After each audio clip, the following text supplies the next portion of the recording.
She is not scared of heights. She is the queen of sleigh. Hera Björk, hello. Hi, honey.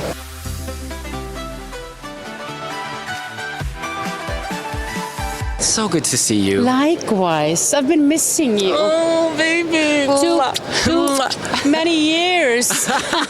Well, you've still got that je ne sais quoi. Thank you. You too. And I've got to ask you, are you scared of heights? I am not, actually. The song is more of a question about, I mean, should we be scared after we fail in something, or we feel neglected, or we feel abandoned or rejected or something?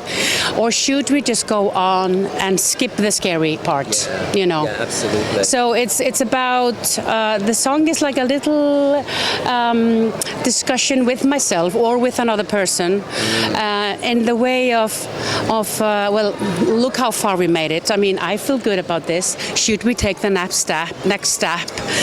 Can we do better? Blah, blah, blah, all of that. If you get a no, you know, if I get rejected, am I going to be scared of falling in love again? And the answer to that is a clear, out loud and proud, hell no. Hell no. We are going to take control over our fears and just, you know, get up on the horse again.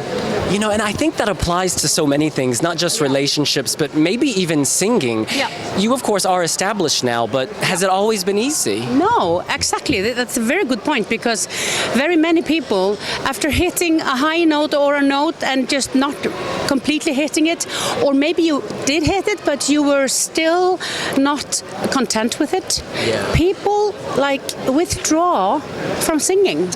And that is the saddest thing.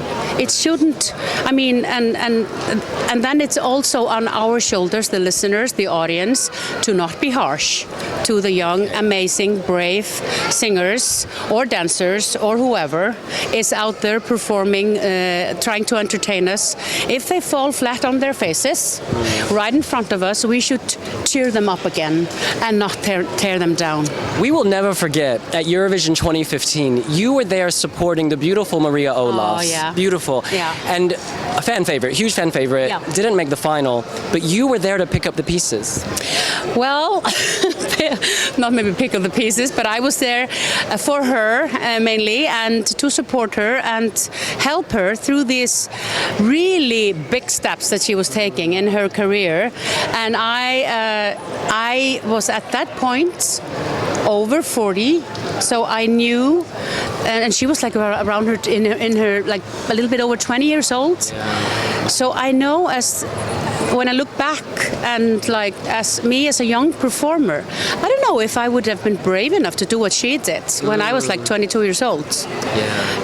I know personally I wasn't ready at that time. So for me to be able to go and support her through this journey and be there with her was such an honor for me. Mother is mothering, as the kids say. Now, I've got to say, in Iceland, small country, so when you come to Eurovision, presumably everyone in the country then knows your name. Yeah, they do. Yeah, they do. Can you go to 7-Eleven and just get a hot dog, or is everybody watching? Yeah, in Iceland, it's like we're such a small country. They don't just know my name. They are probably related to me. So I'm just like, you know, someone in their family. It's for some reason, people don't like lose it and go like, wow, you know, when you're just like out buying your groceries. Eurovision fans do, though. Well, they are very polite and like discreet and like, sorry, can I have a selfie? You know, they don't. You don't come, you know, screaming and like ah. So it's a very like how do you say a nice approach when the Eurovision fans see me. And of course, then they are usually foreigners. They maybe see me on a cafe or somewhere downtown in the center, and then it's a little bit like. And then they approach, but in a very like nice manner. I'm sure some of them go, je ne sais quoi. Yeah. The most iconic choreography of the past 10, 15 years. I put that up there with Fuego, really. Oh, thank you. When you were in Amsterdam a few weeks ago, the energy changed when you were on the stage, honestly. It was like, I don't know if it's the volcano erupting or if it's your presence. Did you feel that change in the room? Well, I didn't know how it was before. So I just, and I stepped into a very amazing vibe, and I just,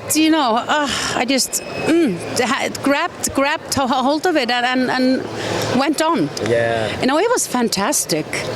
It's so good to hear that you're still loving and living the Eurovision experience. Yeah, it is amazing. I've said it now in interviews, like in the past few days, when I'm asked how was the rehearsals going, how was the stage. Everything is amazing, but it's missing the seventh element, which is the audience, and I can't wait for that. That is a game changer for everyone. You're staging Go for Gold. Beautiful, almost Egyptian queen. I don't know how to describe it. Tell us about the design and the idea. Well, we just wanted to make it glamorous. And this type of gold, it's like pearls, like string pearls with like golden shade on them. So it's really soft, yet it like catches the light like crazy. So, and it moves very gracefully because it's so heavy. Oh, wow. So the what do you call it? The fringe. It's like the bling. The fringe is so heavy, it doesn't just go.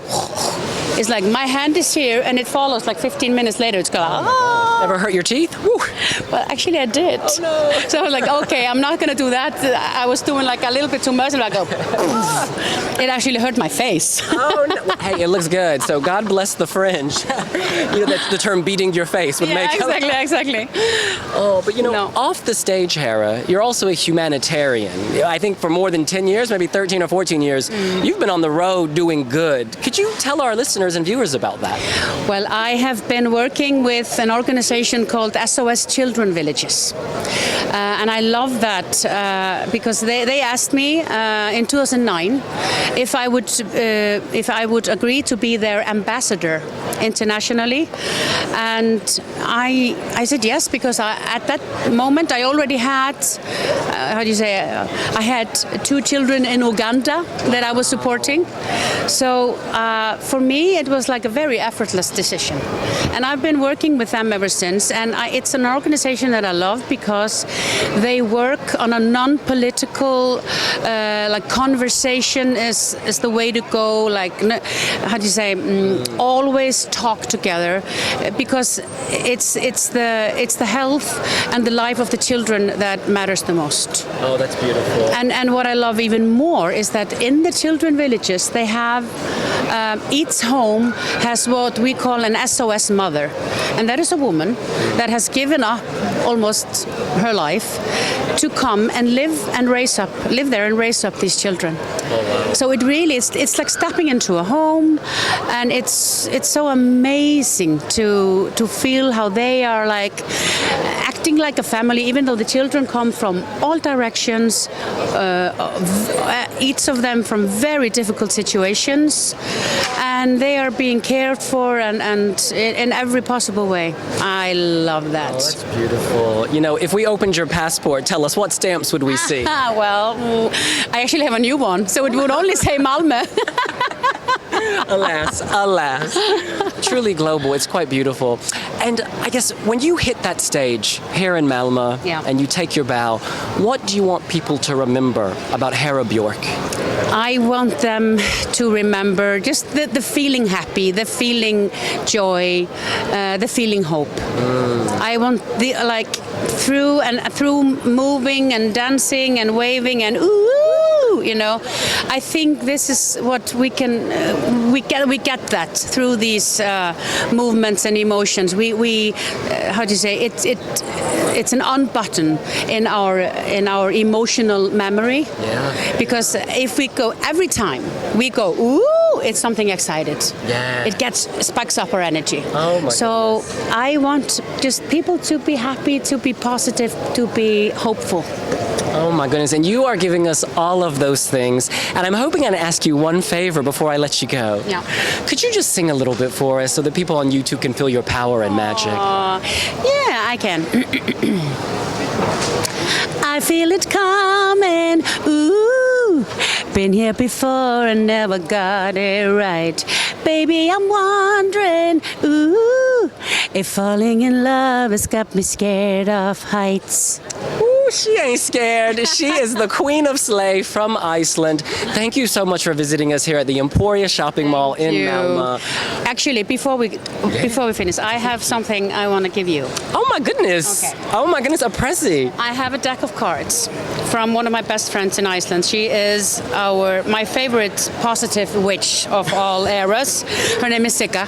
We call her Sigga Kling. Ooh. This is a deck she gave me to give all of you amazing people out there a little extra gift from Iceland. You choose, and it's here for you. It's for you to keep and for you to cherish. So what does it say? Oh my goodness. Trust the timing of your life.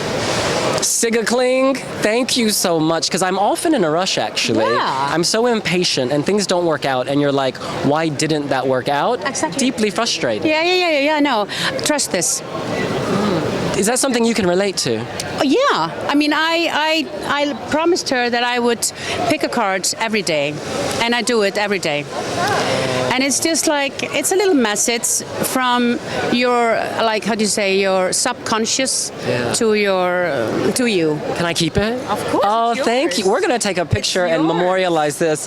Nobody Sigga. else is, can get this card. Oh, but you. Sigga Kling, thank you so much, honey. That was beautiful, honestly. Thank you.